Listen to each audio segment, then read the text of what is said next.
As a medical doctor, the most common fear I hear from patients crossing the threshold of 60 is not about their heart, their joints, or their mobility.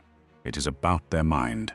They sit across from me in the examination room, quietly terrified of the day their memory might begin to slip.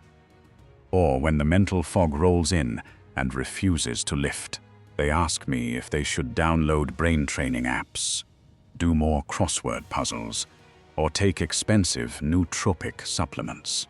And while staying mentally active is important, modern medicine often completely misses the root cause of psychological decline in our later years. We treat the aging brain like a muscle that just needs a treadmill, when in reality, it is a fortress that is slowly, voluntarily dropping its defenses. I am going to share with you an ancient, fiercely guarded secret that Roman emperors and Stoic philosophers used to maintain razor-sharp cognitive function and unshakable emotional control until their final breath. This is a highly specific morning routine. It takes exactly 5 minutes, but if you are over 60, executing this every single morning will build a neurological shield around your mind that no pharmaceutical drug can replicate. Listen closely, because the way you wake up is currently dictating how fast your brain is aging. In neurology, we frequently discuss neuroplasticity, the brain's ability to form and reorganize synaptic connections. After 60, society subtly tells you to seek a life of total frictionlessness. We are instructed to avoid stress, to step away from complex problems, and to retreat into the quiet, unchallenged comfort of our golden years. But from a clinical perspective, a frictionless life is a cognitive death sentence. When your brain is no longer required to navigate adversity, it begins to prune its own neural networks. The physical mass of the brain literally shrinks. You do not lose your mind simply because of biological time. You lose it because you stop demanding that it be strong. You let the armor rust. Over 2,000 years ago, Marcus Aurelius, the most powerful man in the world, did not wake up and immediately seek the comforts of his palace. He practiced a rigorous psychological exercise every morning before he even left his bed. Today, psychologists might call it cognitive framing, but the Stoics understood it as something much deeper.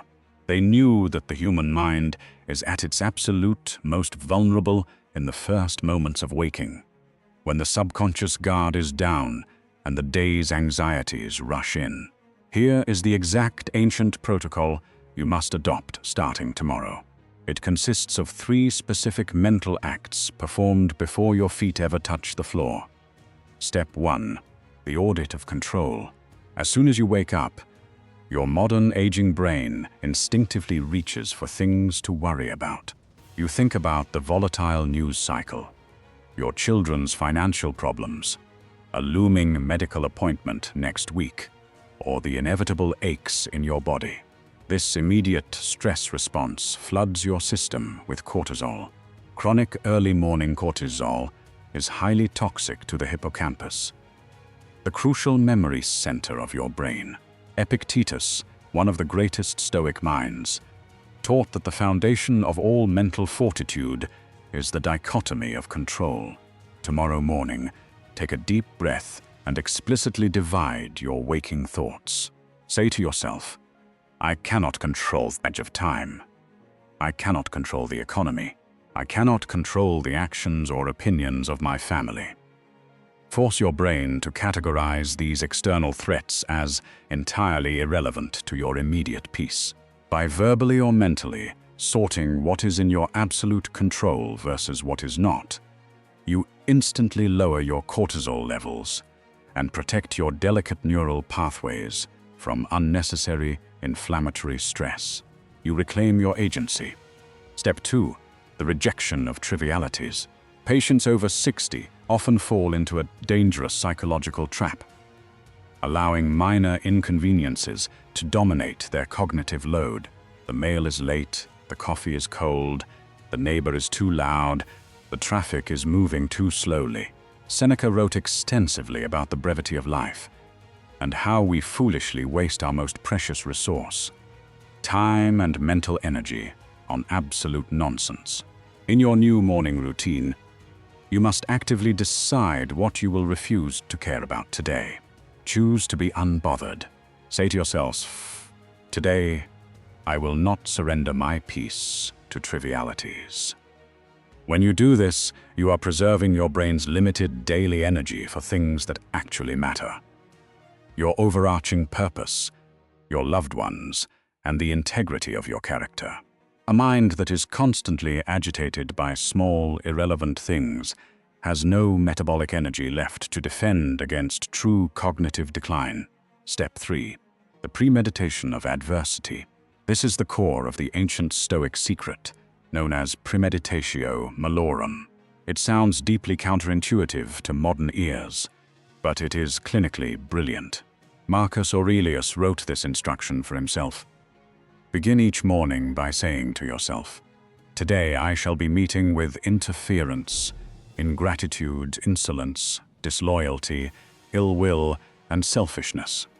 Why would you intentionally start your day thinking about bad things? Because in medicine, we call this inoculation. Just as a vaccine introduces a small, harmless piece of a virus to train your immune system, visualizing the day's potential frustrations trains your nervous system.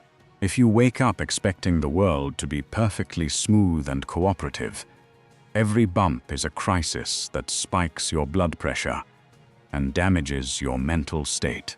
But if you spend 60 seconds in the morning visualizing the exact things that might go wrong, a rude cashier, a delayed plan, a sudden flare-up of physical pain, and you decide in advance exactly how you will calmly and rationally respond to them, you strip those events of their power.